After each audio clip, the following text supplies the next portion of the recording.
Welcome to my channel. Today we explore unseen Antarctica, the forgotten ice caves and ancient ruins hidden beneath the frozen white desert. The first sight of Antarctica is not of land, but of light, a pale shimmer at the edge of the horizon, like a ghost rising from the sea. For days, sailors once pushed through gray waves and storm-laden skies, following the rumor of a continent that lay beyond maps. Then suddenly it appeared, a wall of ice stretching to infinity, a fortress of white, glinting like glass under a reluctant sun. To approach this place is to feel small. The ocean churns endlessly, waves battering against hulls while the sky folds itself into silence. Yet Antarctica waits unmoved, as it always has, as it always will. It is the last frontier, a world untouched, resisting both time and memory. To gaze upon it is to gaze into eternity.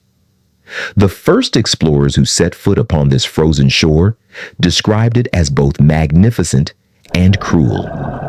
Here, nothing grows beyond the stubborn lichen and the fleeting bloom of life that clings to the edges of summer. The wind lashes like a living thing, capable of stripping flesh and freezing bone in moments.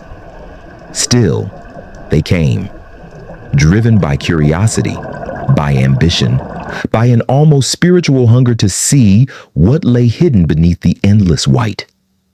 What was it they felt? Was it conquest or reverence? Perhaps both. For even as they planted flags and named mountains, their journals reveal another truth, a deep unease. The ice is not merely landscape. It feels alive, a silent guardian watching every step. One explorer wrote, "The desert speaks, though not with words. It watches and waits." It is this feeling, more than the cold or the hunger, that lingers in the pages of their accounts. The sense that Antarctica was not meant to be entered, and that every footfall was an intrusion. Yet humanity has never turned away from silence. Where the unknown stands, we are compelled to walk. And so they venture deeper, their tracks soon swallowed by wind and drifting snow, leaving no trace behind. The ice stretches farther than imagination allows. Glaciers rise like mountains, carved not by hands, but by centuries of storm and stillness. They crack and groan like ancient voices, thunder rolling across empty plains. Sunlight refracts in frozen shards, turning the horizon into a cathedral of fire and crystal. To walk here is to walk inside light itself, yet always with the awareness of darkness pressing below. For beneath the white desert lies a hidden world, ice so thick it holds the memory of ages, locking secrets within chambers deeper than any city. The explorers could not have known, but they must have felt it, that beneath their boots lay caves, lakes, and perhaps even ruins, sealed away as if the earth itself wished them forgotten. The silence carried weight, as though holding its breath. The call of this place is not loud, not obvious. It is subtle, a whisper carried on wind and snow. And yet it has drawn generation after generation into its embrace, luring them across oceans, pulling them into storms. Why? Perhaps because Antarctica is more than land. It is an idea, the idea of the last unknown. In a world mapped and conquered, it remains unclaimed, unsolved, eternal. The white desert does not give itself easily.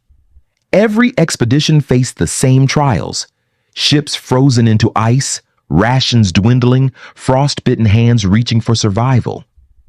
Yet those who survived spoke of visions, of auroras dancing like rivers of fire across the sky, of caves glowing with impossible blue light, of mountains that seemed carved by gods. These visions became stories, and the stories became myths, and myths, as always, became irresistible. To stand in Antarctica is to stand on the edge of the human spirit. It is here that science and dream meet, where reason falters before beauty too vast to comprehend. The ice swallows pride, humbles ambition, and yet offers glimpses of something greater. Not treasure, not conquest, but truth. A truth whispered in the wind, hidden in frost, waiting to be heard by those who dare to listen. The white desert does not call with words. It calls with silence, with light, with the promise of secrets older than time. And for those who answer, there is no turning back. The deeper one moves into Antarctica, the more the world outside begins to dissolve. Time itself feels slower here, as if the ticking of clocks is muffled by the weight of the ice. Hours bleed into days and days into weeks, yet the horizon remains unchanged, white upon white, silence upon silence. The explorers soon learned that this desert was not empty, but endless, a labyrinth without walls, designed to disorient even the strongest will. The wind carries no comfort. It whips across the plains with the shriek of a living beast, a soundless roar that vibrates in the bones more than in the ears.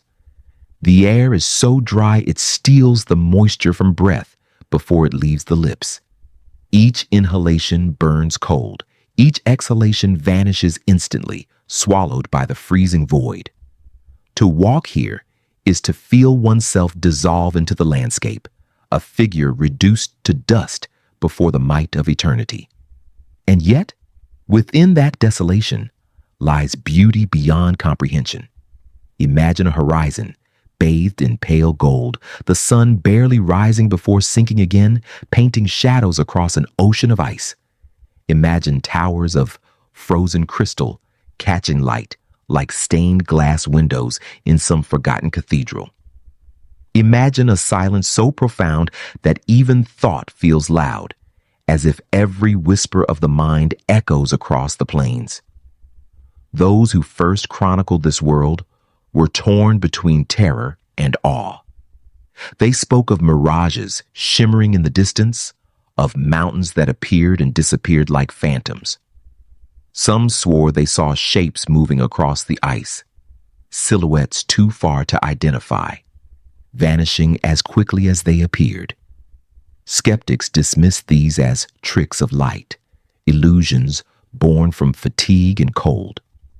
Yet in their journals, even the most rational voices trembled. For in the white desert, illusions feel like truths, and truths feel like myths. It was during these first journeys inland that the earliest whispers of something hidden began to surface.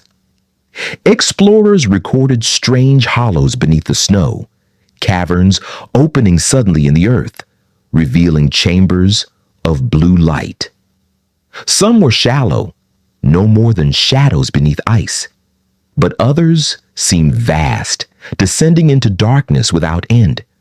They could not explain how such places existed, nor what forces carved them, but always they spoke of a presence, of standing at the edge of something alive. And still, they pushed onward. Driven by hunger, not of the body, but of the spirit, they mapped mountains and valleys, named peaks after kings and captains, charted seas that froze around their ships. Every step was a defiance of death, every mile a testament to human endurance.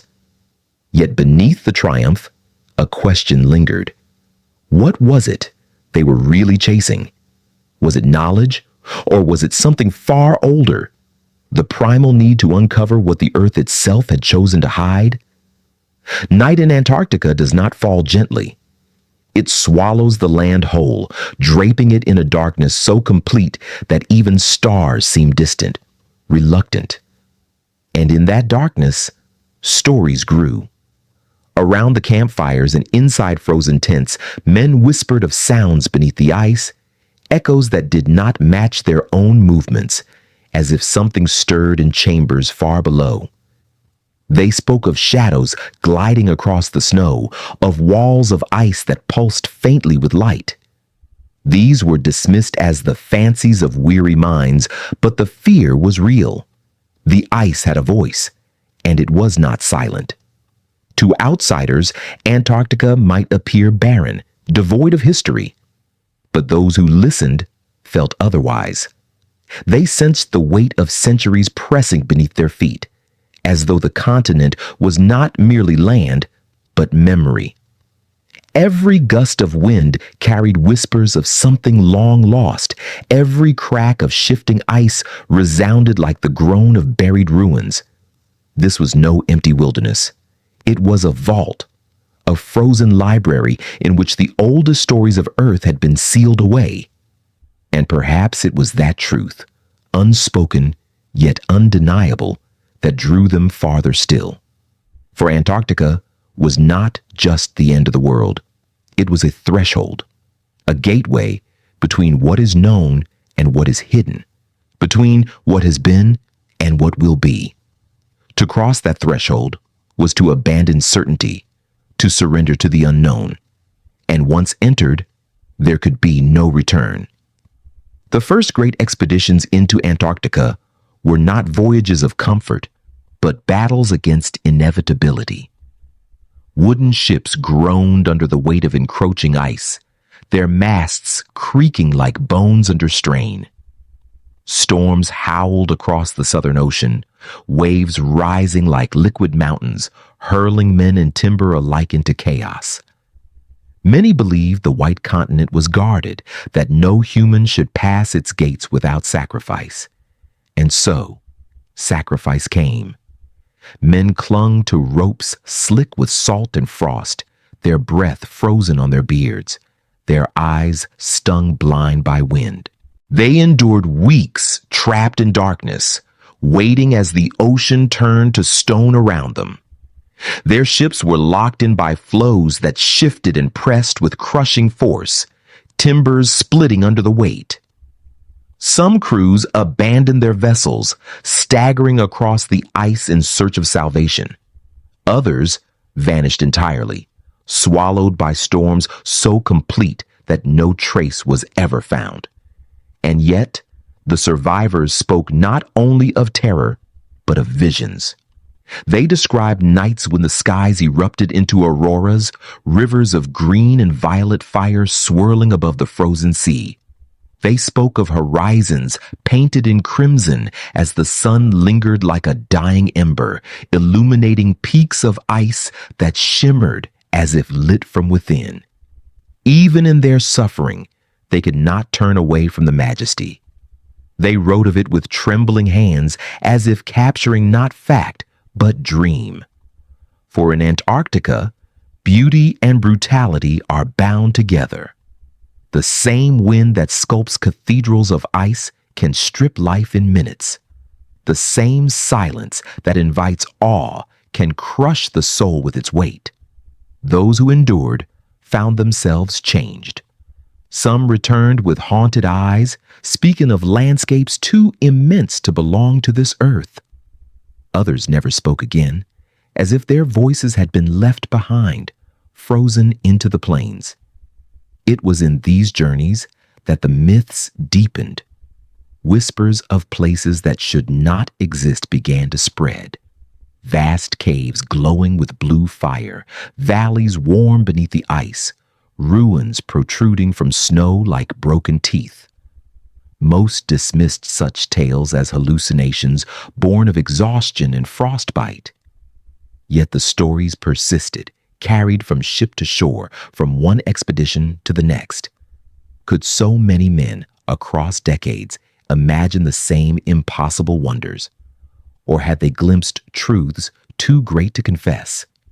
The ice itself seemed complicit.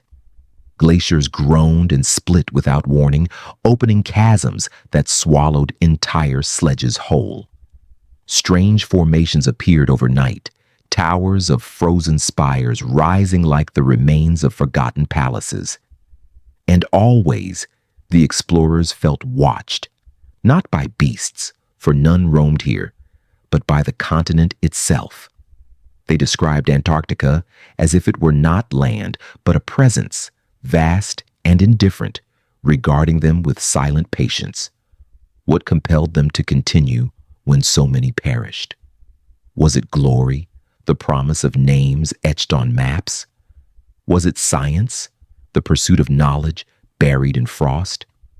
Or was it something deeper, a call they could not deny, a summons from the heart of the world itself? Whatever it was, it drew them farther south, into storms that shattered sails, into nights where stars blurred into snow. The human spirit has always sought the edge, and here, at the bottom of the earth, they found it. A land where death and wonder walk hand in hand, where every step is defiance and every discovery is shadowed by loss.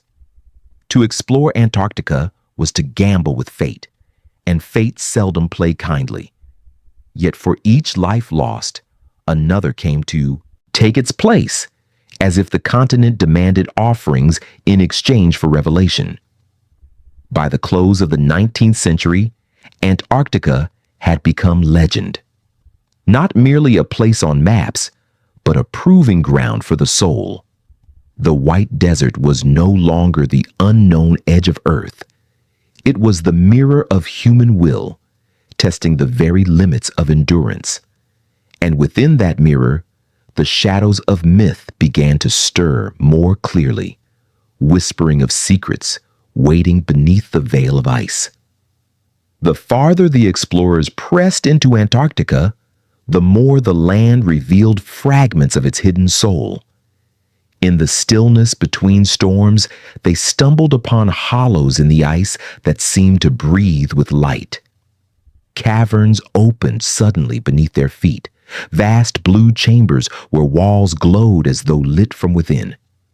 The air inside was ancient, heavy, carrying the weight of ages untouched by man. To enter was to feel as though one had stepped inside the veins of the earth itself. Some caves stretched for miles, their ceilings hung with dagger-like icicles, their floors echoing with unseen drips of melting frost. Others led downward into darkness that no torch could fully pierce. Men tied ropes around their waists and descended cautiously, their lamps trembling against walls of frozen glass. What they found defied expectation. Crystalline pillars, carved by time into perfect arches, tunnels shaped like corridors, chambers that resembled forgotten sanctuaries. Nature, they said, but their voices faltered, for the ice felt too deliberate, as if sculpted with intention. Among the most unsettling discoveries were the relics trapped within the ice, ancient bones, bleached and brittle, pressed into walls like insects in amber. Some belonged to creatures known, seals, penguins, whales long dead. But others seemed alien, twisted forms unrecognizable, as though from a world before memory. One explorer recorded the sight of a massive skull embedded deep within the ice wall, its features obscured, its proportions unnatural. The entry was brief, almost hurried, as though writing the words themselves brought unease. Rumors grew with every journey. Tales of black stones protruding from the snow, aligned as if in patterns. Stories of strange warmth beneath the ice, places where compasses spun and shadows seemed to ripple on their own. These were dismissed in official reports, erased in the interest of reason. But in private journals, in the quiet whispers of men who had seen too much, the accounts multiplied. Something was buried here. Something that waited. The storms never ceased their tests. One moment, skies stretched endless and clear. The next, blizzards howled with a fury that swallowed all sight. Tents collapsed beneath the weight of snow, sledges overturned, supplies scattered to the winds. Yet in these storms, men sometimes swore they heard voices. Not the cries of their companions, but echoes, low, drawn-out tones, as though the ice itself were speaking in a tongue older than time. By the end of the century, Antarctica was no longer merely a frontier. It had become an obsession. Each failed expedition only fueled the hunger for the next. Governments, scientists, adventurers all sought their place upon the frozen stage. They brought better ships, stronger equipment, new resolve. But with each new arrival came the same shadowed truth. Antarctica revealed nothing easily. What it offered in fragments, glimpses, whispers, suggestions of a story far larger than any explorer could write. And always, the white desert endured. Indifferent, eternal, untouched by the flags and names laid upon it. Its mountains stood silent. Its glaciers moved with patience. Its silence pressed deeper than any storm. Those who returned carried scars on their bodies, in their minds, in their dreams. They spoke of ice that glowed like fire, of ruins that may have been mirage, of corridors where even the bravest refused to walk. And though they were safe once more on familiar shores, the call of the white desert lingered. For Antarctica does not release those who enter. It holds them in memory, in silence, in the cold weight of its gaze. And in the stillness of night, when winds rattle the windows of distant lands, those who have heard its voice remember. They remember the horizon of endless white, the groaning of glaciers, the flicker of light in caverns no sun has ever touched. And they wonder, as we now wonder, what lies waiting in the frozen heart of the world. The chapter closes with silence, the same silence that drew them across oceans, into storms, into death. The silence of the white desert, vast and unbroken, holding its secrets still. To stand at the mouth of an Antarctic ice cave is to confront a threshold between worlds. Above lies the familiar desert of white, wind, storm, and silence. Below, the earth opens into a labyrinth of frozen corridors where light bends, shadows dance, and time itself seems suspended. These are no simple hollows. They are cathedrals carved by water and centuries, chambers vast enough to swallow cities, their walls sculpted into shapes that feel less like accident and more like design. The first explorers to descend into these caverns describe them in tones of reverence and fear. Light from their lanterns refracted against the crystalline walls, multiplying into 1,000 scattered beams as though the ice itself were alive with fire. Every footstep echoed in strange rhythms, the sound bouncing and shifting so that men felt surrounded, followed. The air was colder here, sharper, yet it carried a stillness heavy with presence, as though these spaces were not empty, but waiting. Some caves seemed endless. Narrow passages wound downward into the earth, branching into chambers where ceilings soared like domes, each adorned with icicles resembling organ pipes, each glistening drop frozen mid-descent. To look up was to stare into a frozen sky. Others stretched horizontally, tunnels glowing with an ethereal blue as sunlight filtered faintly through the miles of ice above. The men who entered spoke of walking not beneath the earth, but beneath a frozen ocean, the weight of ages pressing down from above. It was within these caverns that anomalies began to emerge. Ice layers, when drilled and tested, revealed air older than civilization itself, pockets of atmosphere sealed for tens of thousands of years. To inhale such air was to breathe the breath of ancient earth. Yet stranger still were the structures glimpsed within the ice. Angles too precise, lines too deliberate, formations that suggested intention.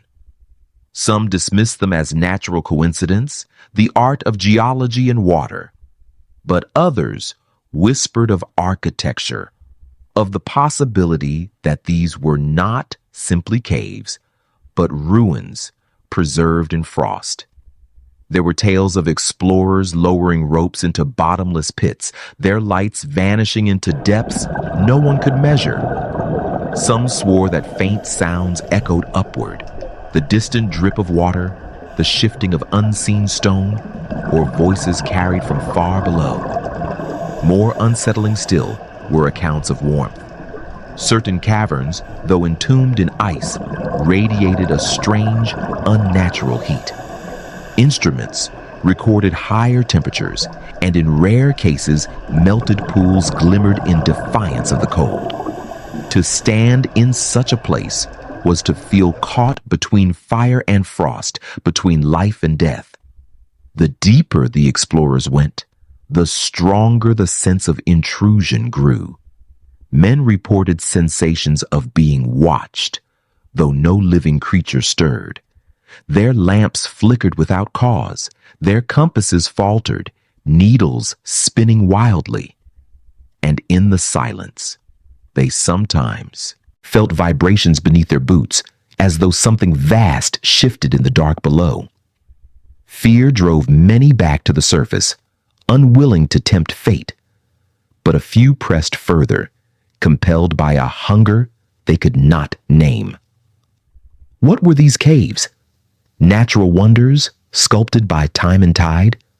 Or gateways into something far older, something hidden deliberately by the ice? Scientists debated, explorers speculated, and yet the questions only deepened. For within the crystalline walls lay shadows that did not belong, shapes that seemed to move when eyes turned away. Lantern light revealed patterns resembling carvings, spirals etched into the frozen walls, then gone when touched. Were they tricks of the mind, or remnants of something long forgotten? Above ground, the storms raged as always, masking the continent in fury. But below, in these still chambers, the air carried an almost sacred hush. Men emerged shaken, their words stumbling between awe and terror, as though the ice had whispered truths they could not repeat. And though they returned to the open desert, the memory of those frozen halls never left them. Antarctica had shown its veil, thin, fragile, concealing something vast. And for the first time, humanity understood. The greatest secrets of the White Desert were not written on its surface, but hidden deep within its frozen heart. The deeper the descent, the more the ice transformed from barrier into revelation. What began as narrow tunnels of frost soon opened into chambers so immense that explorers compared them to cathedrals carved for gods. Lantern light struggled to reach the ceilings, and every wall shimmered with colors that shifted like liquid glass, azure, violet, silver, as though the ice remembered the skies of 1,000 forgotten dawns. Here, silence was not absence, but presence. Every step rang out with haunting clarity, reverberating until it seemed to circle back, transformed into something unrecognizable. Men whispered that the caves themselves listened, that the walls absorbed sound and returned it altered, as though translating their voices into another tongue. Some dismissed it as echo, but in their journals, many described the echoes as layered, voices overlapping where only one had spoken. In one cavern, an expedition discovered a lake sealed beneath the ice, untouched by sun or wind for millennia. Its waters were eerily still, black as obsidian, reflecting their lamps with unnatural precision. Instruments revealed that beneath the frozen surface, currents moved slowly, pulsing like a heartbeat. When stones were dropped into the water, the ripples spread not in circles, but in strange, angular patterns, as though obeying laws unseen. To the explorers, it felt less like water and more like a mirror into another world. Other caves bore markings that could not be dismissed so easily. Perfectly straight ridges ran along the walls, intersecting at right angles, forming shapes that mimicked corridors. In some places, frozen pillars rose in symmetrical rows, aligned with uncanny precision. The men argued, was this nature's hidden geometry, or the bones of something constructed before memory? Their words faltered as the evidence grew harder to deny. Nature does not favor order, and yet order lay before their eyes. And then came the discoveries that defied even cautious explanation. Embedded within the translucent walls of ice were objects, fragments of stone that seemed cut, not worn. In one case, explorers recorded the outline of what appeared to be a staircase descending into the ice itself, each step perfectly uniform, vanishing into opaque frost. They could not excavate, for the tools of their age were weak against such thickness. But the image burned into their minds, a riddle unanswered. There were stranger reports still. Some men claimed to see movement within the frozen walls, dark shapes shifting just beyond reach, like shadows trapped in glass. When touched, the ice was solid, unyielding, but the impression lingered. In the flicker of lamplight, faces seemed to appear, only to dissolve again into crystalline haze. Such stories were often omitted from official accounts, erased to protect reputations. Yet in private letters, they resurfaced, written in tones of fear that ink could scarcely contain. The caves were not silent in other ways either. Instruments recorded vibrations, faint tremors rippling through the walls, too steady to be accidents. The earth itself seemed alive, breathing in rhythms slow and ancient. At times, explorers reported hearing sounds that had no source, a low hum resonating through the chambers or sudden cracks like footsteps on distant floors. These sounds never lasted long, vanishing when pursuit began, leaving only questions and unease. And with every discovery, a truth became unavoidable. Beneath the Antarctic veil lay more than ice. It was not emptiness they had entered, but concealment.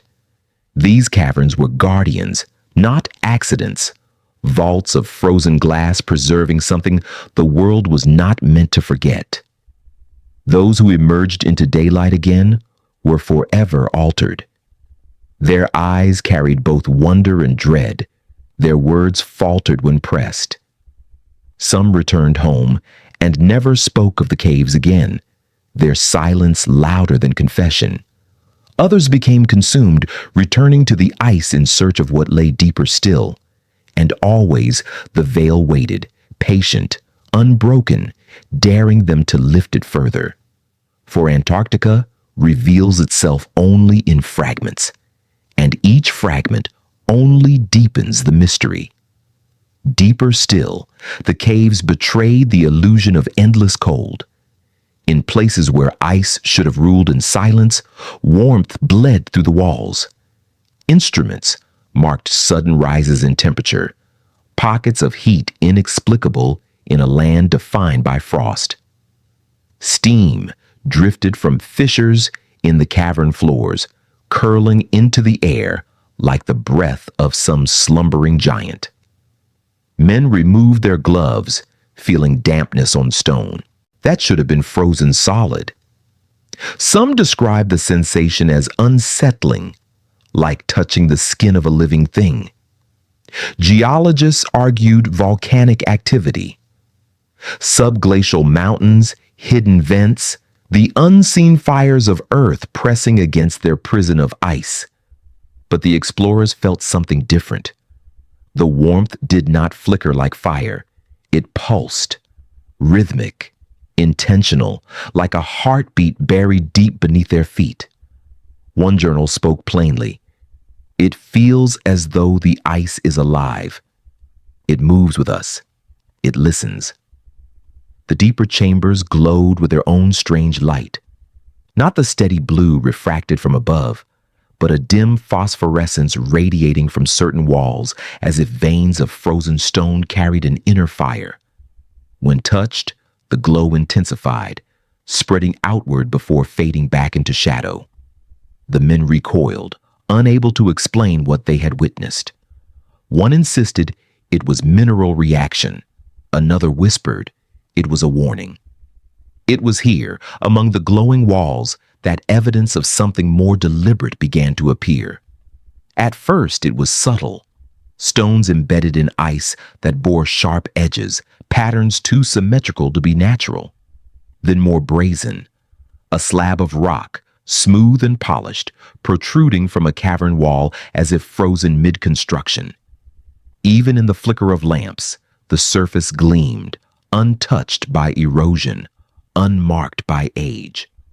Around it, the ice melted in a perfect outline, as though the continent itself had chosen to preserve it. The explorers argued in whispers, their voices barely daring to rise above the cavern's hum. Was this a relic of a forgotten world? Evidence of a people long vanished? Or was it something else entirely, older than humanity, older perhaps than memory itself?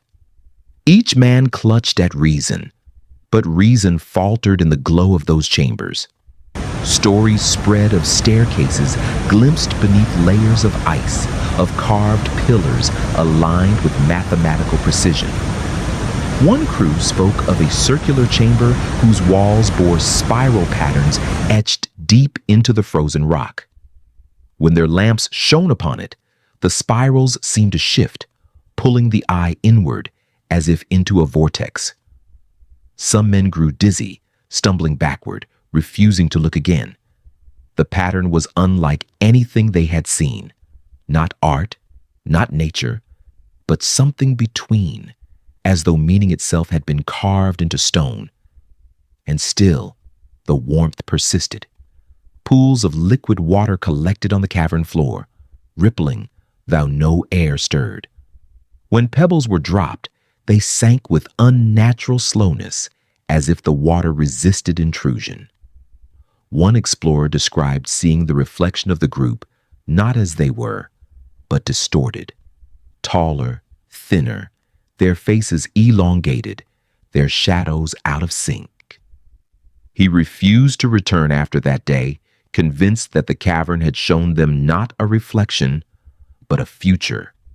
Fear gripped even the boldest. Compasses spun erratically. Lamps sputtered without cause. Some men woke in the night, swearing they had heard whispers carried through the tunnels, voices not their own. Others dreamed of halls stretching farther than they had walked, of cities buried beneath layers of frost, their towers glowing faintly in the dark. They awoke shaken, but convinced the dreams were more than dreams. What lay beneath the veil of ice was no longer simply a question of geology or chance. It was a question of intent. Something had been placed here. Something had been hidden. And the ice, in its silence, had been chosen as its guardian.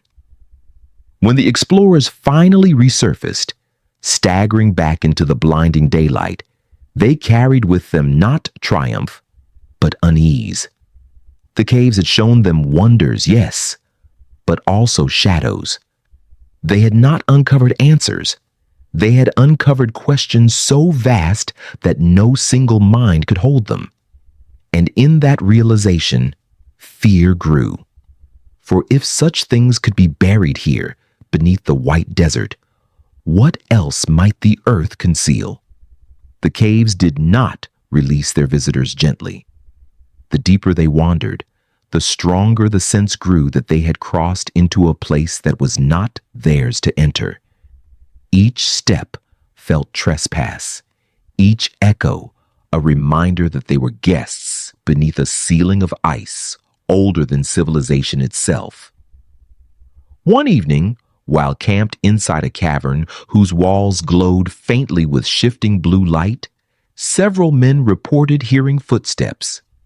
At first, they dismissed it as one of their own, moving among the supplies. But the sounds did not match. The cadence was wrong, heavier, slower, resonating through the stone in a way no human tread could.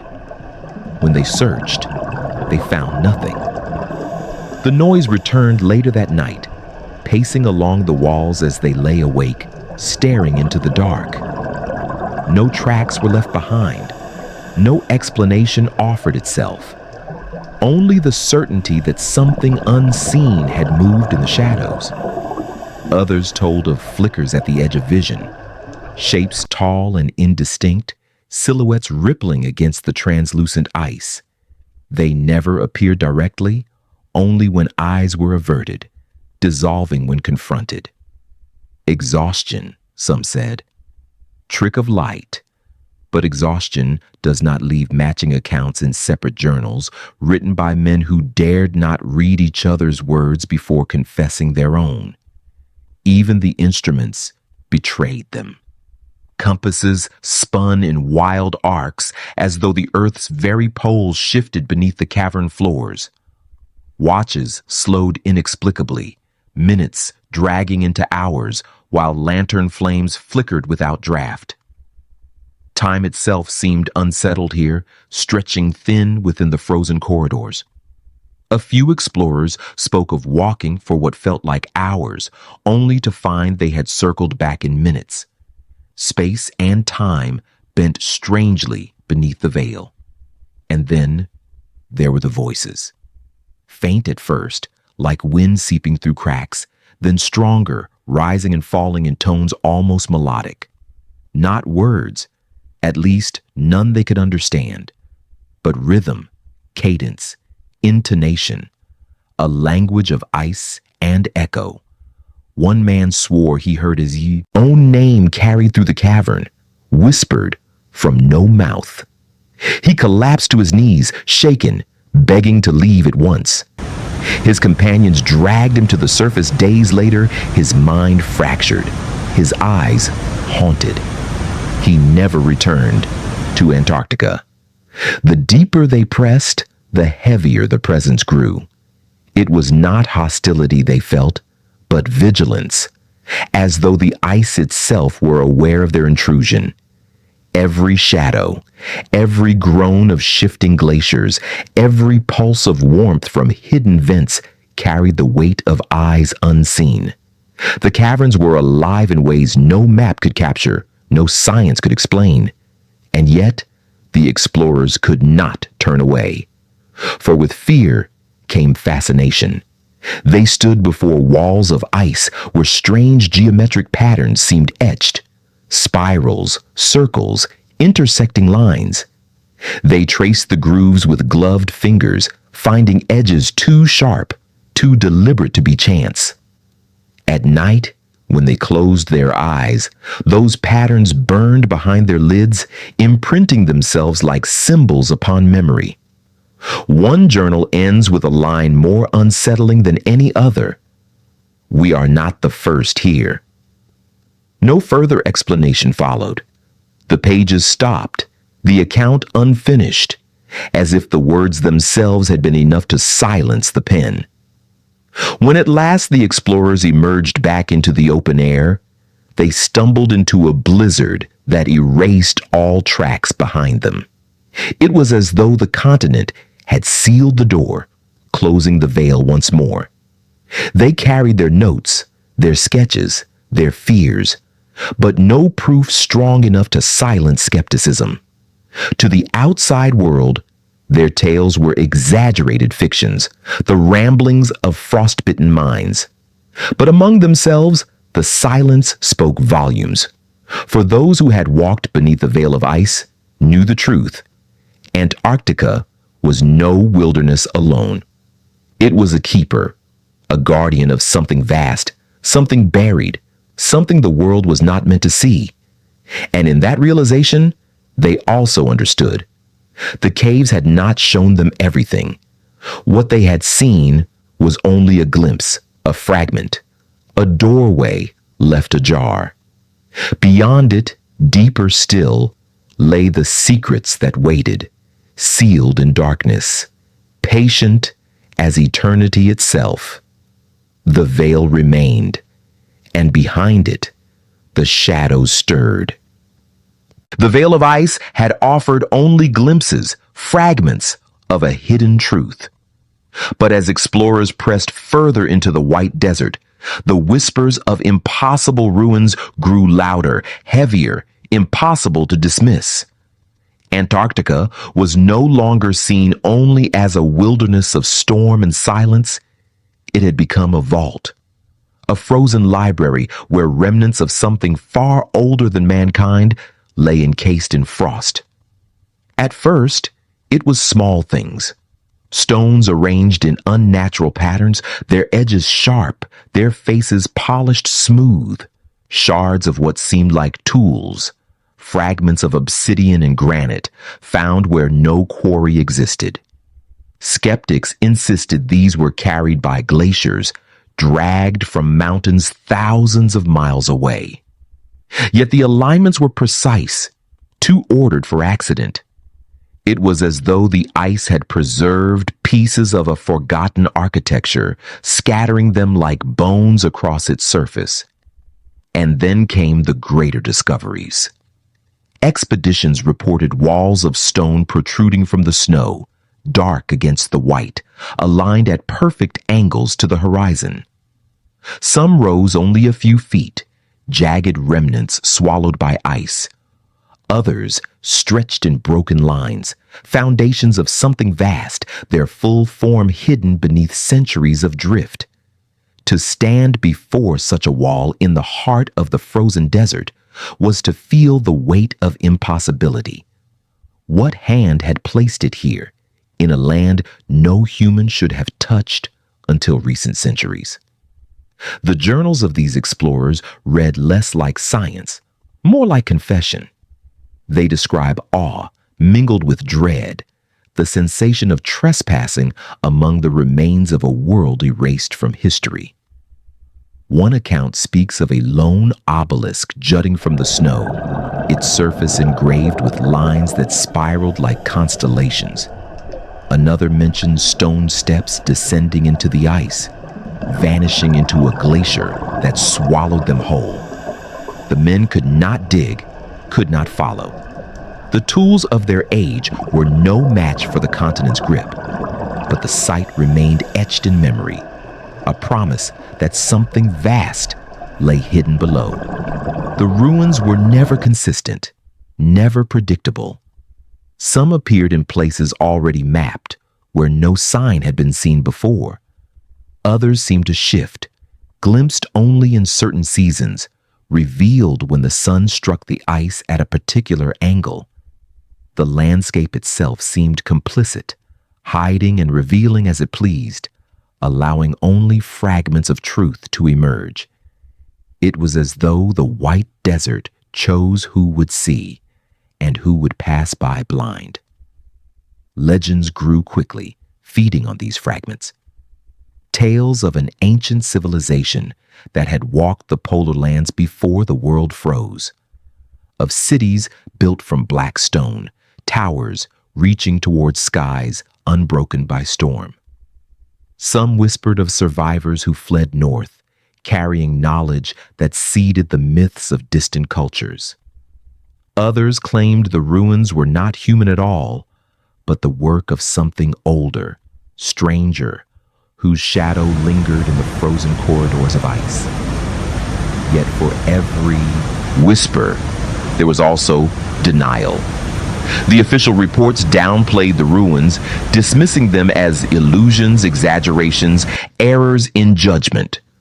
Governments and scientific bodies refused to acknowledge what the explorers described, fearing ridicule, perhaps fearing truth. But the silence only deepened the mystery. For what is denied too strongly becomes all the more alluring. And beneath that silence lay a deeper truth, one felt but rarely spoken. The ice did not simply preserve, it concealed. The ruins were not abandoned. They were buried deliberately, as if the earth itself had chosen to lock them away. And if that were true, what danger had been sealed beneath? The explorers left little proof. Sketches half finished, notes scribbled in haste, fragments of stone carried back across the seas. Yet those who gazed upon them could not shake the feeling that they had seen the remains of something profound.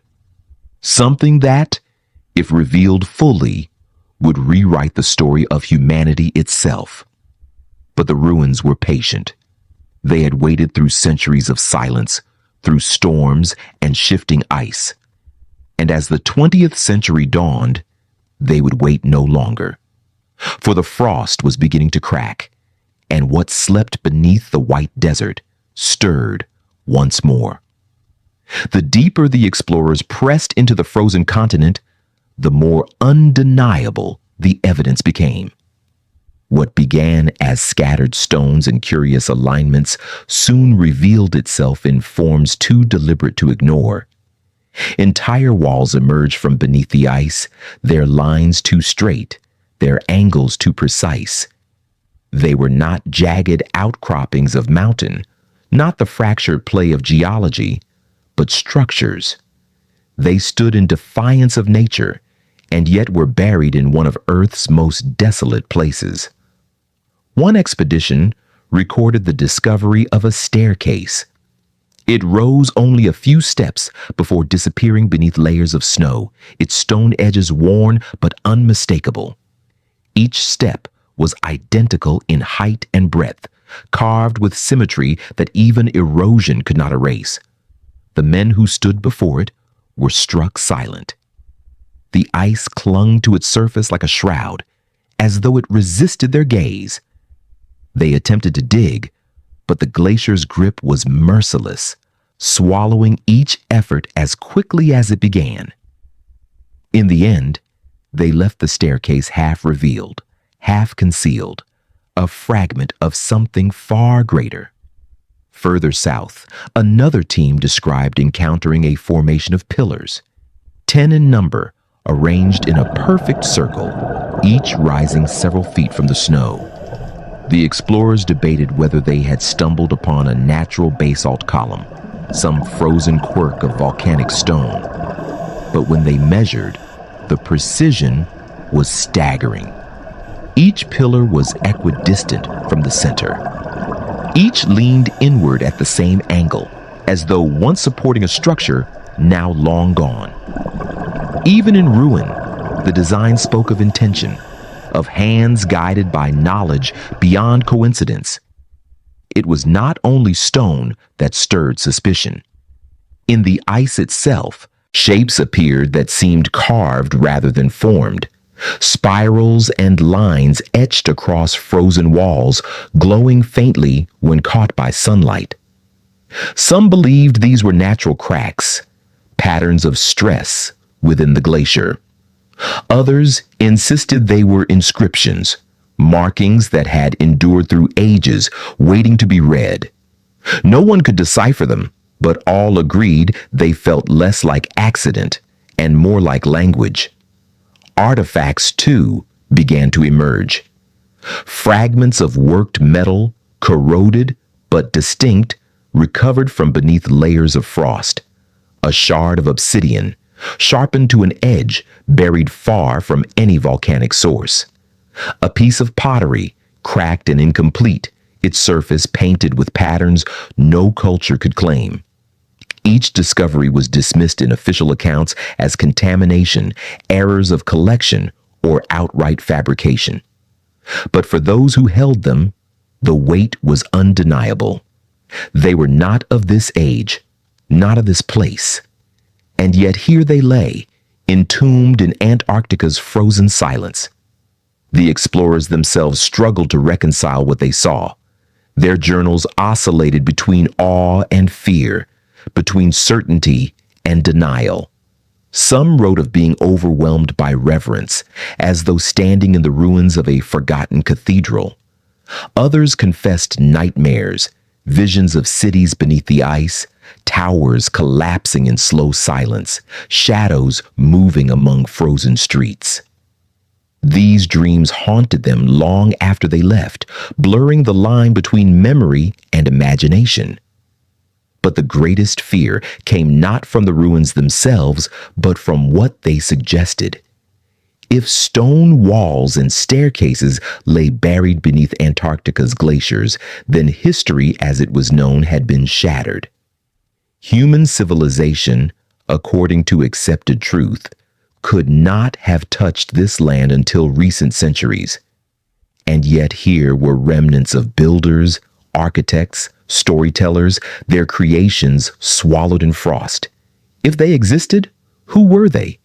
And why had their world been erased? Speculation swelled into myth.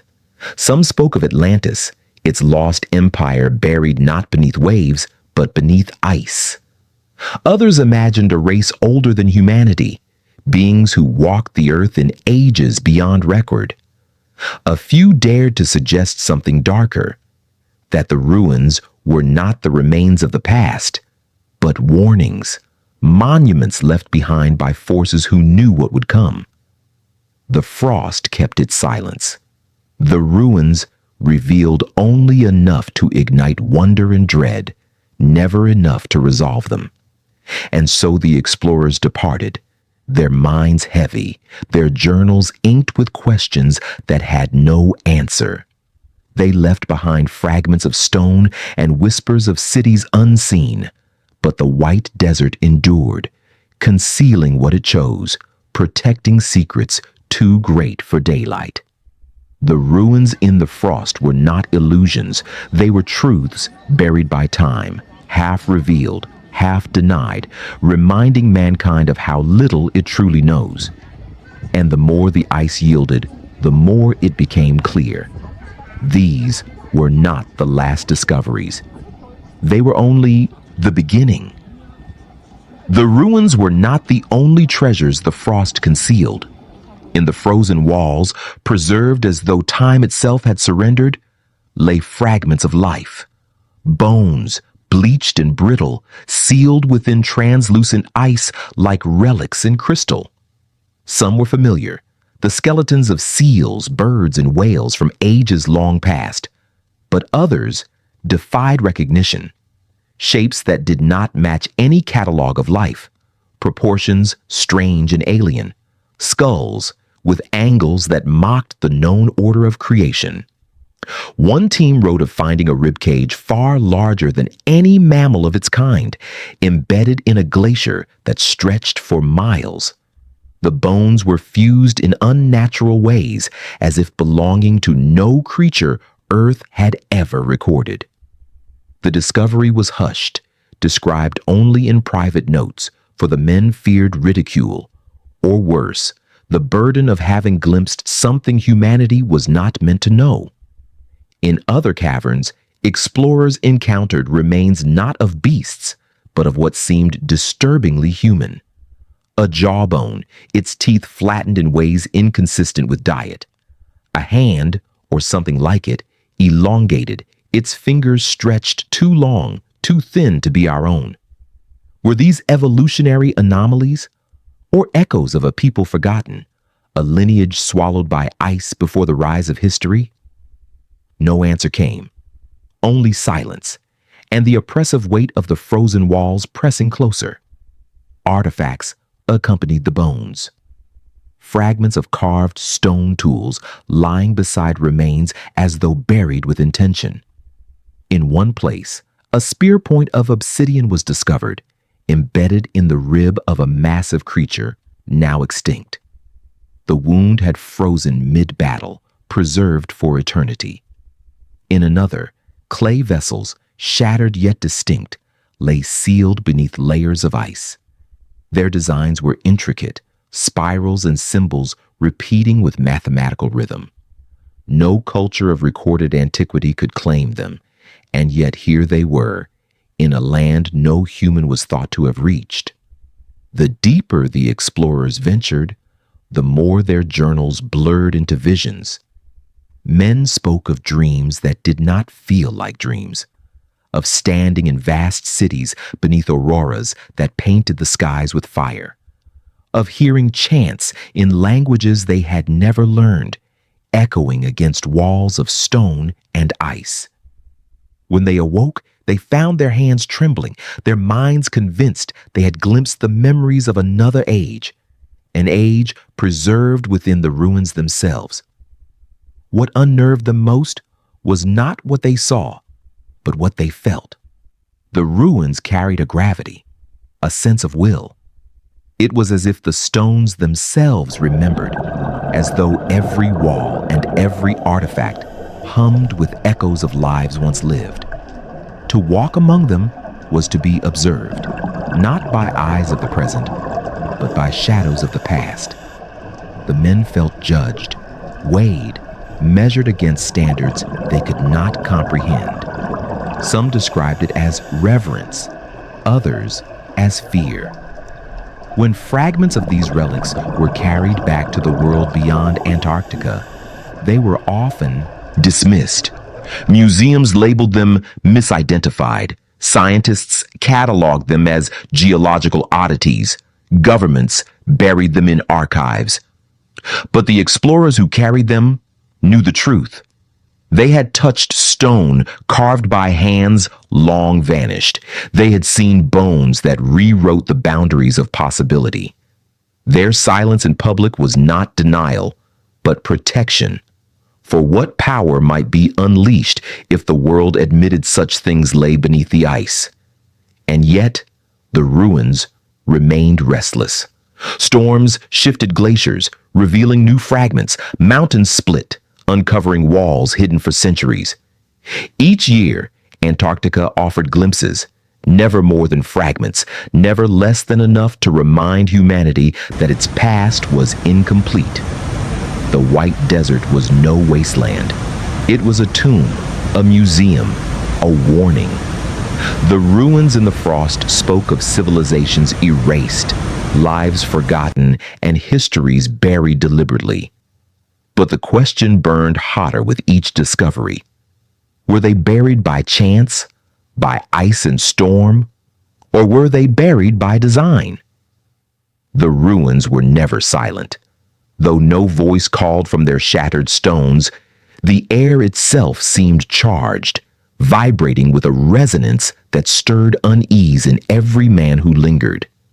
It was not sound, not in the way of spoken words, but something deeper, a pressure in the chest, a weight in the bones, as though the ruins themselves carried memory. Those who stood too long among them described sudden waves of dizziness, visions that came unbidden, towering structures swallowed by storm, faces blurred and lost to frost, echoes of a world erased. One night, as a blizzard howled outside their encampment, an expedition team camped beside a half-buried wall reported hearing a low hum rising from the stones themselves. At first faint, then stronger, it pulsed like the rhythm of a heartbeat. The men held their breath, listening, each too afraid to speak. When one placed his hand against the stone, he swore it was warm. Another ripped him away, shouting that to touch it was to invite madness.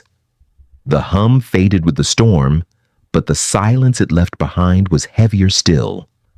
Other encounters pushed the explorers to the edge of disbelief.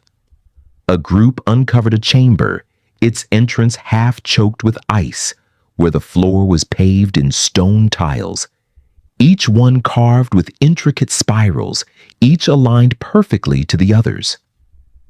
As they traced the patterns with their lanterns, the room seemed to shift. Shadows lengthened, spirals appeared to move, and several men collapsed with vertigo. Convinced the floor was spinning beneath them, they dragged each other out, refusing to return, shaken to their core. Their journals speak only of a place not meant for us. Bones continue to surface in unnatural company with the ruins. Human-like, but not quite human. Elongated skulls, jaws that hinted at unfamiliar anatomy, limbs distorted in ways evolution could not explain. These were never carried home. Too dangerous, the men decided. Too likely to expose them to ridicule or worse. They reburied the remains in the snow, leaving them where they had lain for millennia. Yet those who saw them never forgot. The images haunted their dreams, returning in restless sleep like warnings carved into the mind. The ruins whispered of a history out of place, out of time. But they also whispered of intention. Too many structures appeared aligned with precision, pointing toward celestial markers in the sky. Walls bore angles that matched solstices, pillars aligned with constellations visible only in the polar heavens.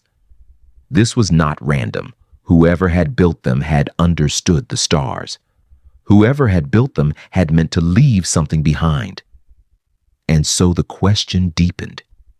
If these ruins belonged to a civilization, why had they been erased so completely? Was it the ice alone? Or had some greater force entombed them deliberately, sealing their legacy beneath frost? Perhaps they had fled. Perhaps they had fallen. Or perhaps they had been buried for a reason too dire to speak aloud.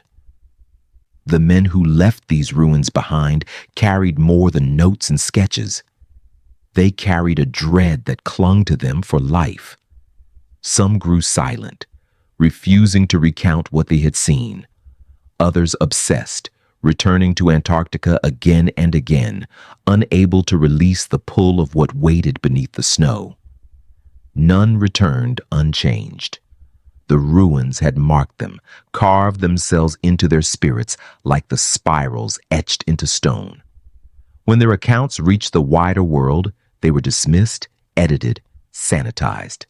Science, politics, and pride demanded Antarctica remain a blank canvas, a wilderness untouched, unspoiled, unexplained. But the truth could not be erased so easily. For those who had seen, the white desert would never again be empty. They knew the frost concealed more than nature's art. It concealed memory. And memory does not die. As the explorers departed, their ships cracking free from ice, the continent closed itself once more in silence. The winds erased their tracks.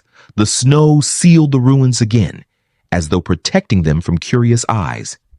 Yet even as the world looked elsewhere, the ruins endured, patient as ever, waiting. And in that stillness, a chilling truth lingered. Some doors are buried, not because they are lost, but because they were meant never to be opened. The ruins had whispered of civilizations erased, but Antarctica's silence concealed more recent mysteries as well. The stories of men who ventured too far and never returned. To read the journals of explorers is to trace not only discovery, but disappearance. Ships swallowed by storms, camps abandoned in haste, entire crews vanishing into the frost as though the white desert itself had claimed them. The early voyages southward were always wagers with death. Some returned bearing maps and fragments of truth. Others left behind nothing but empty seas and drifting wreckage. The ice kept no records, the storms no mercy. To families waiting on distant shores, the frozen continent became not a frontier, but a grave. Among the most haunting tales is that of the Aurora, a vessel that departed with 30 men, each sworn to carve a path into the interior. For months, they sent reports of progress, glaciers charted, mountains scaled, supplies holding. And then, silence. No distress call, no drifting wreck, no survivors staggering from the storm. When search parties braved the southern seas years later, they found only fragments of timber embedded in pack ice, as if the ship had been swallowed whole. No trace of the men remained. Legends flourished in the absence of answers. Some claimed the aurora had been dragged beneath the ice by shifting flows. Others whispered of caverns that had opened suddenly, consuming the crew in a single collapse. A few dared suggest something more, that the men had found what should never be found, and that the continent had erased them in silence, closing the door behind them. Other expeditions met fates no less mysterious. Tents discovered torn apart, provisions scattered as if in panic, sledges overturned in the snow. The men themselves were gone, their tracks ending abruptly, as though erased by an unseen hand. In one case, a camp was found perfectly intact, lanterns still filled with oil, journals half written, meals left unfinished, yet every man vanished.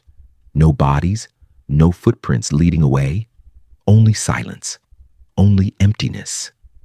Such stories spread quickly, weaving themselves into the mythology of the White Desert. Antarctica became not only a place of frozen beauty, but of shadow, a land that demanded tribute, that devoured those who trespassed too deeply. For every tale of triumph, there was another of loss. Explorers swallowed without trace, names etched on maps but never on graves. The survivors spoke of unease that grew heavier with every mile. They told of nights when the howling winds carried voices, low and indistinct, echoing across the plains. Some swore they saw figures in the distance, shapes moving slowly against the horizon, too tall, too still to be men. When approached, they dissolved into the storm. Hallucinations, perhaps, born of exhaustion and cold. But hallucinations do not leave identical descriptions in separate journals across decades of time. The weight of the White Desert pressed, not only on bodies, but on minds. Madness was a constant companion. Men spoke to shadows, shouted at silence, stared into the endless horizon until their eyes grew vacant. One journal describes a man who walked calmly from camp into a blizzard, ignoring the cries of his companions, vanishing into the white without hesitation. His tracks continued for miles, then stopped. No body was ever found. His comrades swore his face, in the moments before he departed, carried a serenity more terrifying than despair. The shadows of the lost linger still. Their names may be forgotten by history, but their presence remains woven into the silence of the continent. Every ruin glimpsed, every cavern entered, carries the echo of those who walked before, men who sought truth and instead became part of it. And in the endless frost, one cannot help but wonder, did they truly vanish, or do they remain, preserved like the bones and artifacts sealed within the ice, their stories frozen into the veins of Antarctica itself, waiting to be uncovered with the next crack of the glacier? The shadows lengthened as more expeditions were swallowed by the White Desert. Each loss deepened the legend, painting Antarctica as more than a landscape, as an entity, patient and merciless. The continent gave no warnings, offered no clues.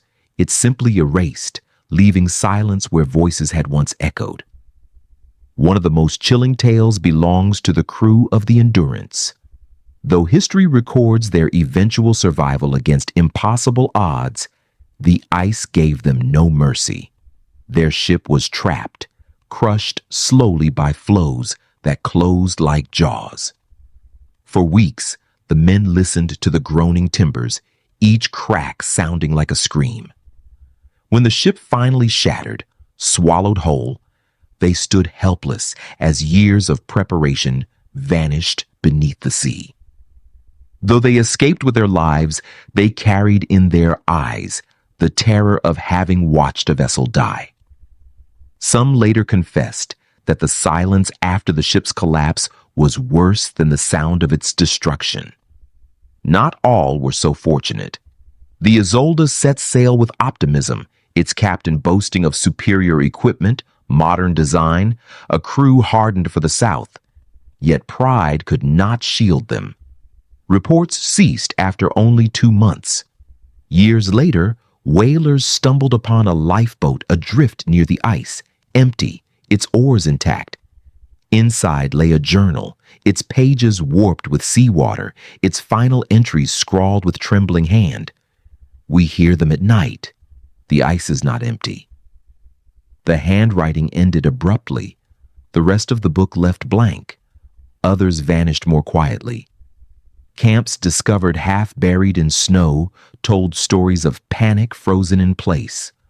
Lanterns overturned, sledges abandoned mid-pull, supplies left in open crates. No footprints led away, no signs of struggle remained. The men were simply gone. Search parties combed the glaciers, but the wind had already swept away every trace. Some whispered that the white desert itself had taken them. Not storm, not hunger, but something more deliberate, something that chose. It was not only men who were lost. Dogs, too, vanished without explanation. Teams tied securely one evening would be gone by morning, their traces ending in circles as though they had spun in confusion before vanishing entirely. Explorers recorded the animals growing unease in the days before. They barked at shadows, refused to enter certain valleys, howled endlessly at night as if warning of things unseen. To men hardened by frost and famine, the fear of their animals was more unnerving than their own. For dogs sense what men often deny. Stories of curses took root in this soil of loss. Some claimed that those who disturbed the ruins, who touched the stones, who traced the spirals etched into ice, were doomed. One tale tells of a man who pocketed a fragment of carved rock from a cavern wall. Days later, he grew feverish, raving of voices whispering in a language unknown. He died before reaching the coast, his body buried hastily beneath snow. The stone was left behind, though some swore it pulsed with warmth even as it lay abandoned in the frost. Such accounts blurred the line between history and myth, between record and rumor.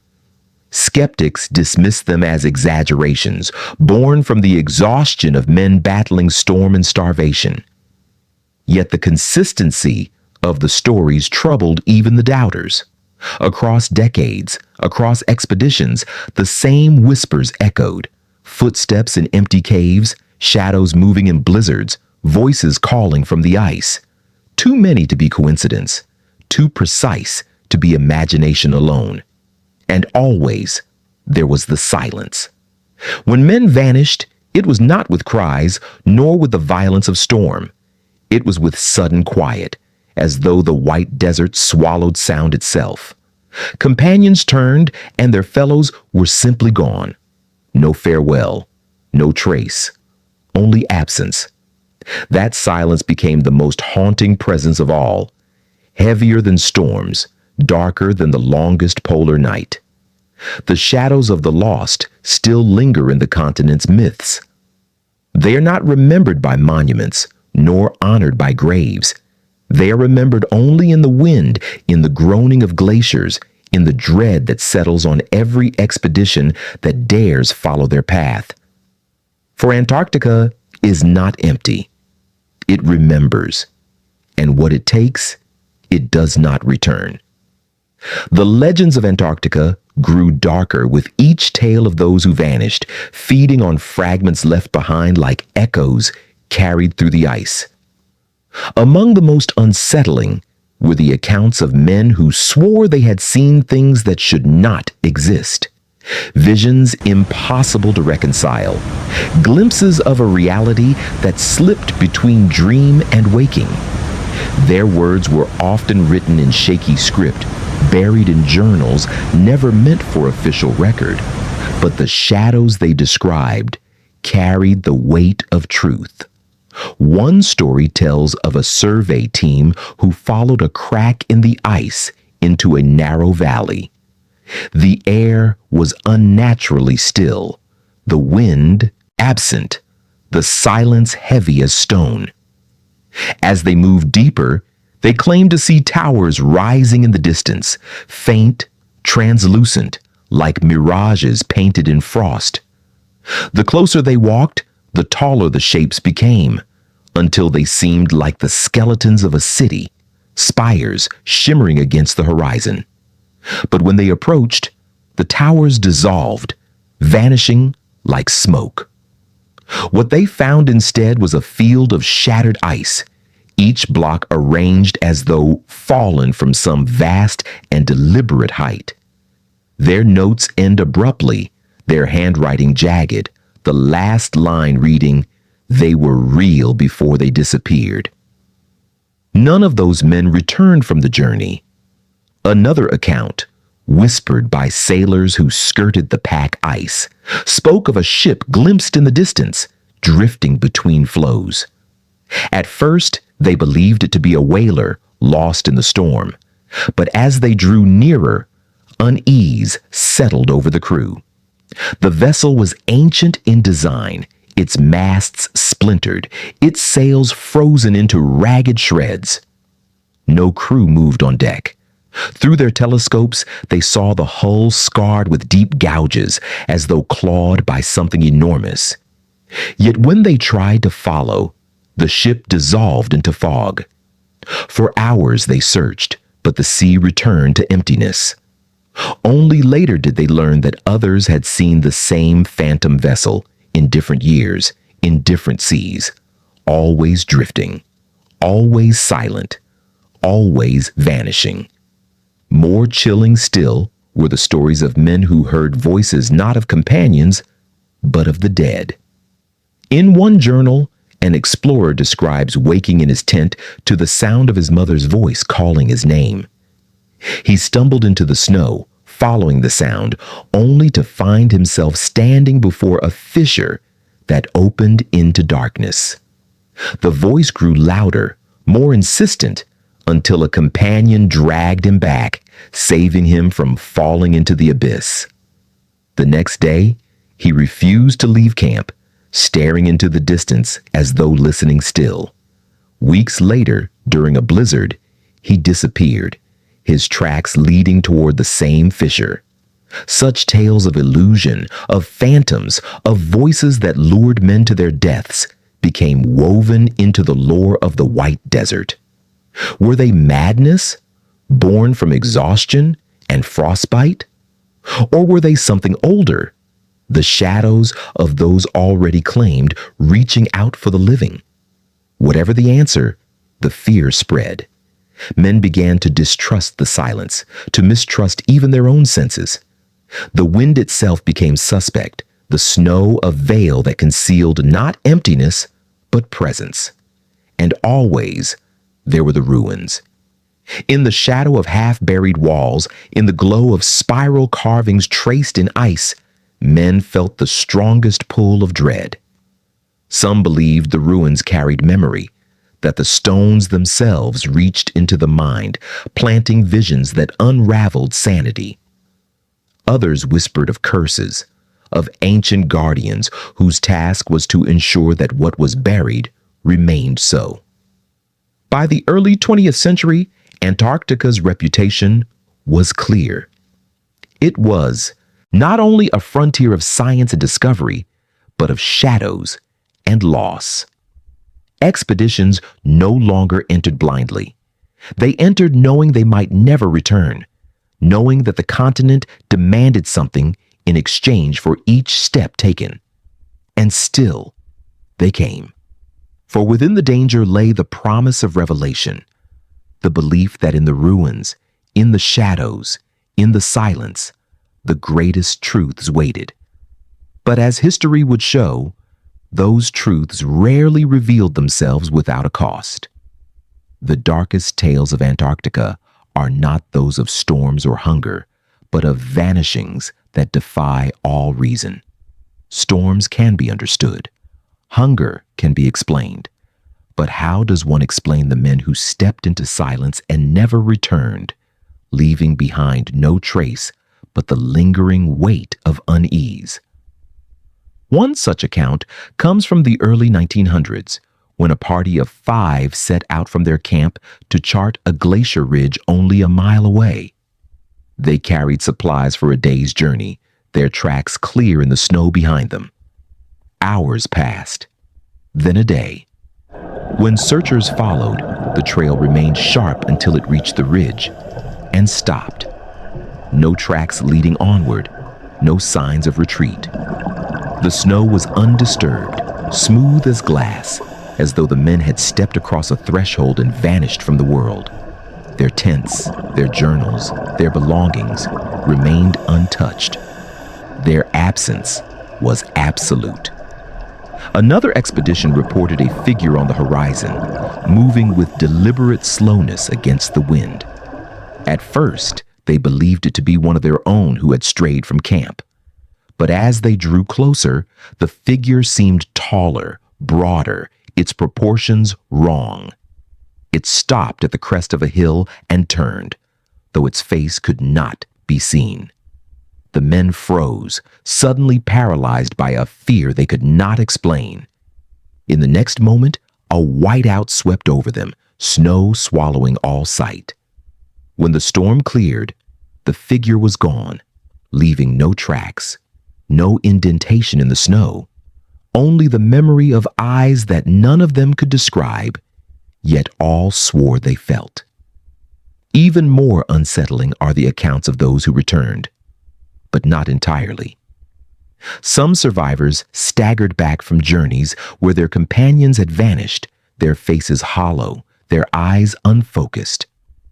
They spoke little, and when pressed, muttered only fragments. It was waiting. It was watching. We should not have gone.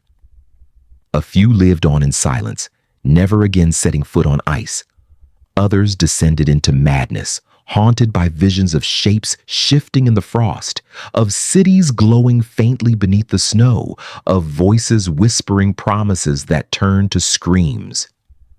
The myths spread faster than the truth could contain. Whalers along the southern seas told of ghost camps appearing on distant shores, their fires burning though no men stirred. Sailors whispered of phantom lights beneath the water, glowing faintly as ships passed above. Explorers themselves added to the lore, sketching ruins they swore appeared one day, only to vanish. The next, as though the land itself shifted to hide its secrets. Each story blurred the line between fact and nightmare until the two became inseparable. And always, at the heart of these tales, lay the same theme. The white desert does not forgive intrusion. It erases. It consumes. Some believed it to be punishment, others a form of preservation. What better guardian of forgotten worlds than a continent that swallows evidence in silence, concealing truths in frost thicker than stone? By the end of the chapter of Lost Explorers, one truth had crystallized in the minds of those who dared follow. Antarctica was no passive wasteland. It was a force, active and ancient, testing those who walked its plains. Some it allowed to return, scarred but alive. Others it kept, folding them into its silence, leaving only shadows in the frost. The white desert remembers the lost. Their stories echo in the wind. Their absence lingers in the ruins. Their names dissolve into ice and storm. But if you listen closely, when the blizzard falls still, you can almost hear them. Voices carried faintly through the frozen air, calling from somewhere just beyond reach. And perhaps that is the most haunting truth of all. In Antarctica, the lost are never truly gone. They remain, waiting in the silence, shadows watching from the veil, reminders that some mysteries consume more than curiosity. They consume those who seek them. At the heart of Antarctica lies not storm, nor ruin, nor shadow, but silence. A silence so complete it presses into the mind, hollowing thought, stilling breath. To stand within it is to feel stripped of self, reduced to a single pulse beneath an eternal sky. It is here, in this stillness, that the final truth of the white desert reveals itself. Antarctica is not emptiness. It is memory. The explorers who reached the interior spoke often of the silence, describing it with reverence and dread. No birds sang, no rivers moved, no leaves whispered in the wind. Even the storms, when they broke, carried a weight of muffled fury, as if the land itself absorbed sound. Men claimed they could hear their own hearts beating louder than footsteps, the rush of blood in their ears like a drum in a cathedral. For some, it was wonder. For others, terror. For all, it was undeniable. Within this silence, the landscape transformed into something beyond the natural. Ice stretched into horizons of glass, reflecting the sun in prisms of fire and violet. Mountains rose with a clarity sharper than any blade, their outlines so precise they seemed carved by unseen hands.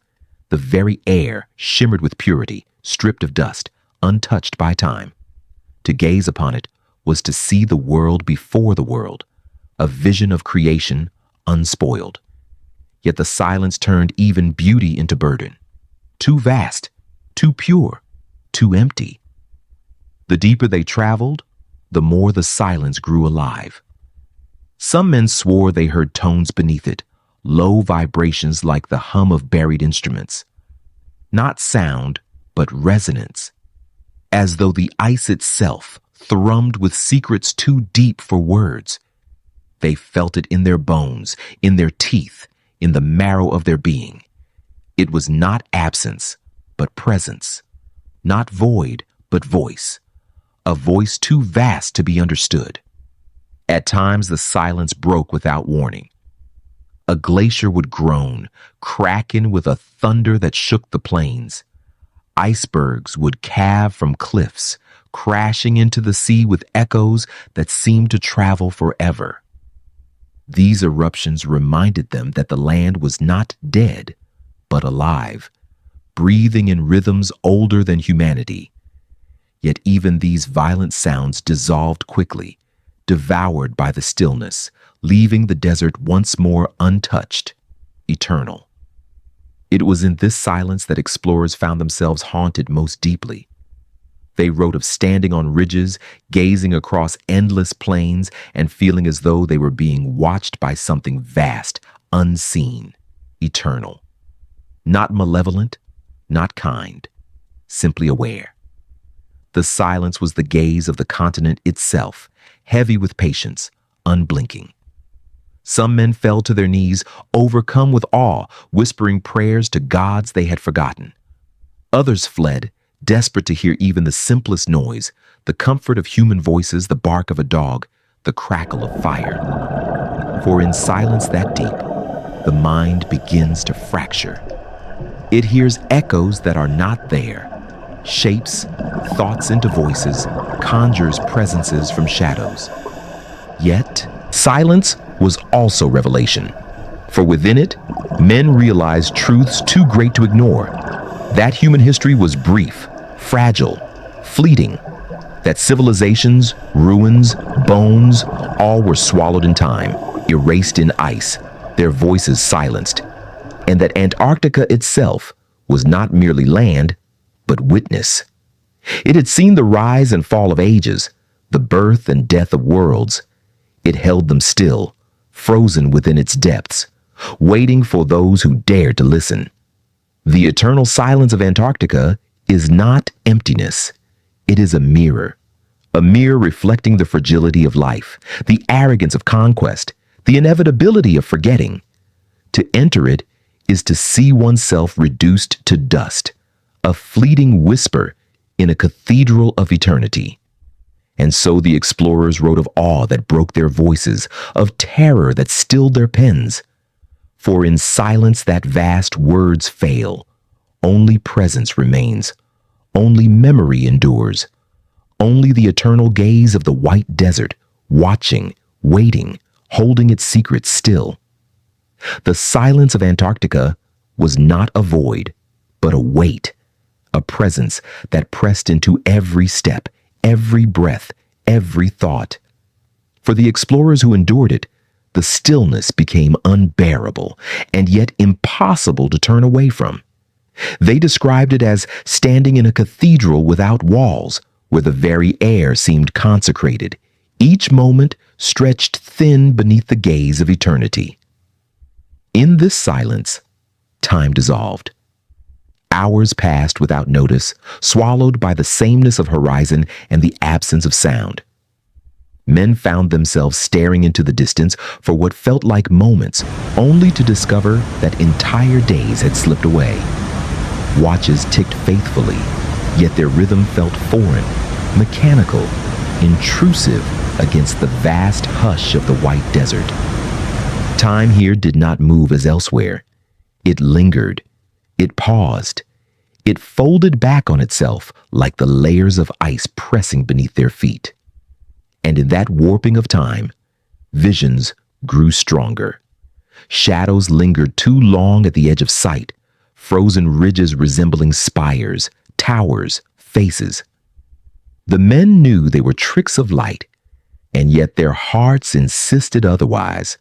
They wrote of mountains shaped like broken monuments, of glaciers that curved into arches, of valleys that resembled avenues leading nowhere. Nature, yes, but nature imitating memory, echoing structures buried deep within the mind. The silence made even the smallest sound immense. The snap of a bootlace echoed like a crack of thunder. The fall of snow from a ridge reverberated like drums rolling across an empty hall. In the absence of constant noise, the human ear grew too sharp, too sensitive, and every whisper of movement felt significant. One explorer confessed that he began to hear his own heartbeat, not as rhythm, but as voice, as though the silence itself had adopted his pulse, folding it into its eternal hymn. There were moments when the silence seemed to test them. Men reported hearing faint tones beneath the ice, vibrations too steady to be chance. Some claimed the tones arranged themselves into chords, low and haunting, like music from beneath the earth. One described it as a hymn, sung in a language beyond comprehension, resonating in marrow rather than ear. Another insisted it was machinery, vast engines grinding in darkness, older than mankind. None could explain, yet none forgot. The land itself seemed to blur the line between natural and intentional.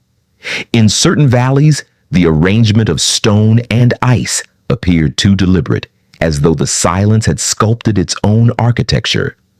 Walls rose from snow in straight lines, ridges formed perfect circles, fissures aligned with celestial patterns above. The men argued endlessly, coincidence or design? But within the silence, argument itself felt hollow, drowned by the enormity of what surrounded them.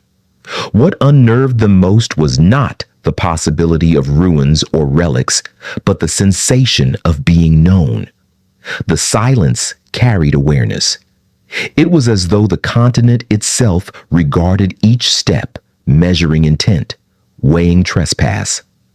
Some explorers described dreams of vast eyes opening beneath the ice, gazes so ancient they could not distinguish cruelty from compassion.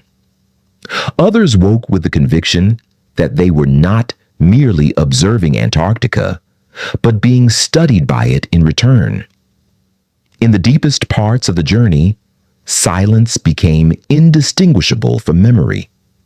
Men wrote that their thoughts were not wholly their own, that images surfaced in their minds unbidden, visions of seas unfrozen, of forests spreading across the land, of structures rising where now only snow lay. Were these fragments of imagination or echoes of what the ice itself remembered, carried forward through eons? They did not know. They only knew the silence gave them dreams they could not escape. To walk in Antarctica was not only to traverse land, it was to enter a living archive, a vast memory preserved in frost and storm, revealed not through words, but through stillness. The eternal silence was not absence. It was presence. The presence of everything that had been, and everything still buried beneath. And for those who stood in it, who listened deeply enough, the silence whispered a truth more unsettling than any ruin. The land did not merely hold secrets, it guarded them. The deeper the explorers surrendered to the silence, the more it ceased to feel like absence and became revelation. What at first weighed upon them as burden slowly transformed into something else, an awareness, vast and ungraspable, that rose from beneath the ice like breath from a sleeping giant. They came to realize that Antarctica's silence was not emptiness at all. It was the voice of the land itself, speaking in a language of stillness. In that voice, they glimpsed fragments of the past. Some men described seeing entire landscapes unfrozen in their dreams, forests where glaciers now stood, rivers carving valleys long since buried in frost. They awoke with visions of beasts moving through ancient green, creatures no man had seen, yet drawn in detail too vivid for imagination alone. Was it madness born of exhaustion, or memory carried by the continent itself, pressing into their minds? No one could say. But the dreams returned again and again, until the men could no longer dismiss them as illusion. Others wrote of feeling history itself underfoot. Each step across the frozen plains seemed to echo, not in sound, but in time, as though their boots struck not snow, but the bones of ages long gone. They felt the weight of civilizations buried, lives erased, voices silenced, yet still present. It was as if Antarctica held every secret ever forgotten, and in silence offered glimpses too great for any single mind to bear. Even science seemed complicit in mystery. Ice cores drawn from the continent revealed air sealed away for hundreds of thousands of years, breaths of ancient earth, frozen in layers like pages in a book. Within those bubbles lay stories of climate, of extinction, of upheaval. Yet as explorers studied them, they felt unease, as though they were not simply reading the past, but intruding upon it, disturbing something meant to remain locked away. The silence pressed harder then, reminding them that knowledge was not always gift, but sometimes warning. And warnings appeared in other forms. Strange vibrations shuddered through the ice, steady as a pulse.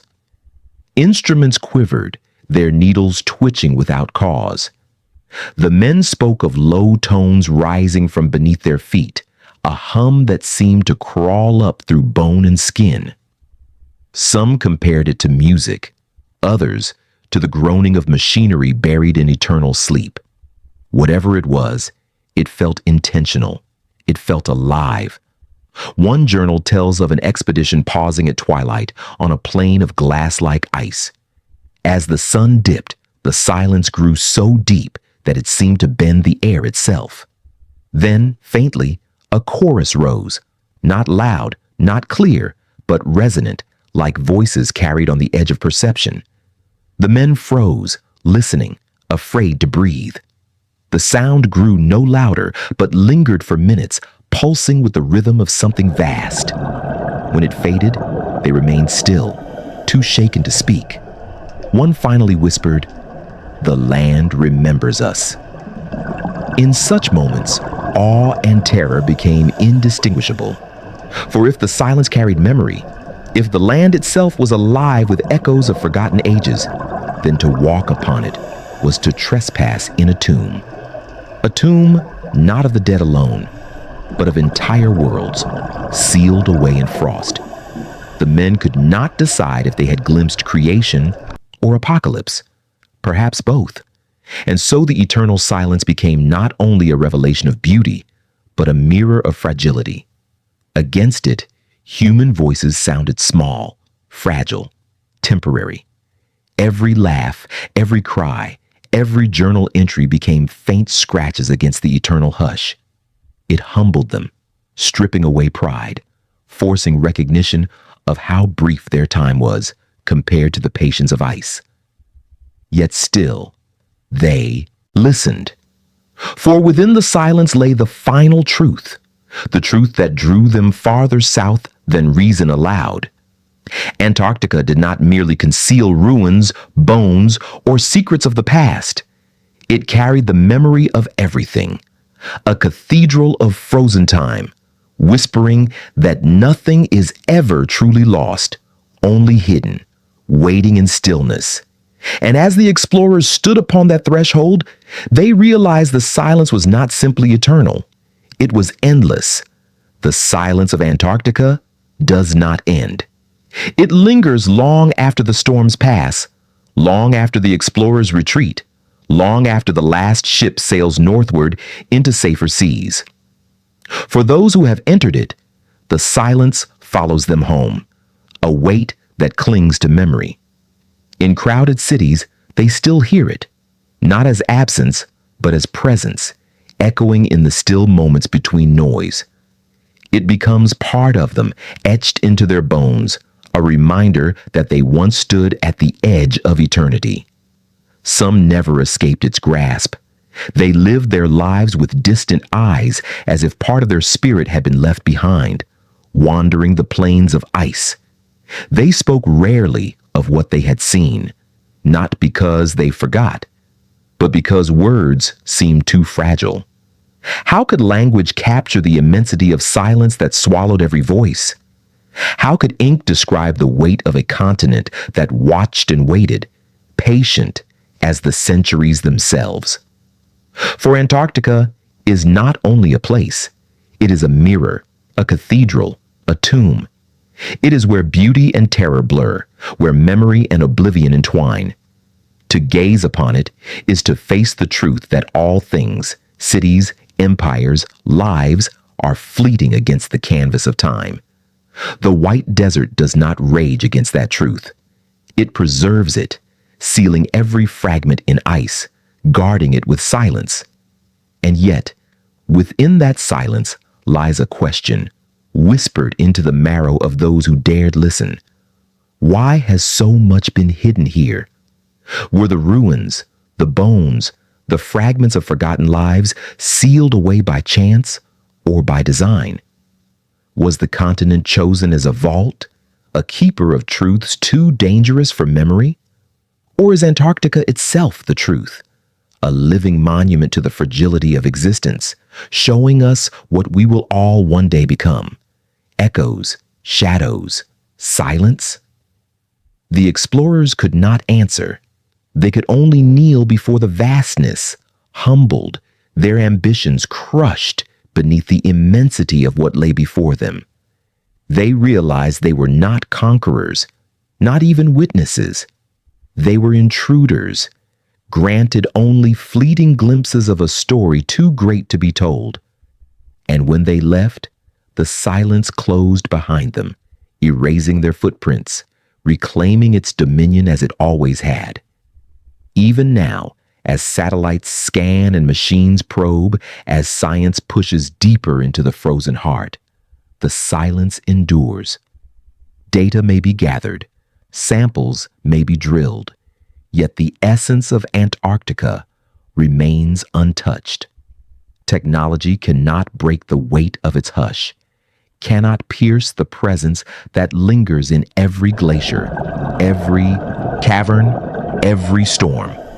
For silence cannot be measured. It can only be felt. And in feeling it, we understand why so many before us vanished, why the ruins remain hidden, why the continent endures unbroken. Some truths cannot be taken. They can only be granted. And so the eternal silence becomes not just revelation, but warning. A reminder that the earth itself carries secrets beyond our reach, that not every mystery is meant to be solved, not every door meant to be opened. Antarctica waits, patient, preserving what it chooses, concealing what it must. Its silence speaks not in answers, but in questions. Questions that echo across the centuries, daring us to listen. What lies beneath the white desert? What shadows stir in the frost? What voices hum beneath the veil of ice? The silence does not tell. It only waits, holding its truths as the centuries drift by. And as long as the ice endures, so too will the silence, vast, unbroken, eternal. For in the end, Antarctica is not conquered. It is not explained. It is endured. And those who walk its frozen plains return with the same truth etched in their souls. The greatest mysteries are never solved. They are remembered in silence.